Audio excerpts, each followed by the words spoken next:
নমস্কার, কেমন আছেন সবাই? ওয়েলকাম টু কলকাতার আনাচে কানাচে সিরিজে। বিউটিফুলি ওয়াল পেইন্টের জায়গাটি অবস্থিত নর্থ কলকাতার শ্যামবাজারের কাছে রামরতন বোস লেনে। এই জায়গাটি পরিচিত হয়েছে স্ট্রিট ওয়াল পেইন্টিংয়ের জন্য। এটাকে গ্রাফিটি আর্টও বলা হয়।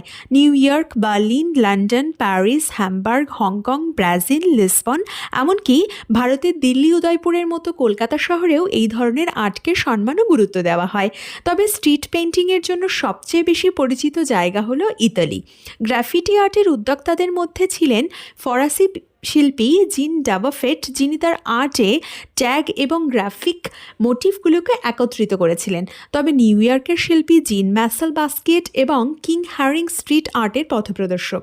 রামরতন লেনে তুলে ধরা হয়েছে বাঙালি সংস্কৃতি, ইতিহাস ও ঐতিহ্য, যা ছোট্ট এই জায়গাটিকে অন্যতম করে তুলেছে। ভিডিওটি কেমন লাগলো জানাবেন, আপনাদের মতামতের অপেক্ষাতে রইলাম।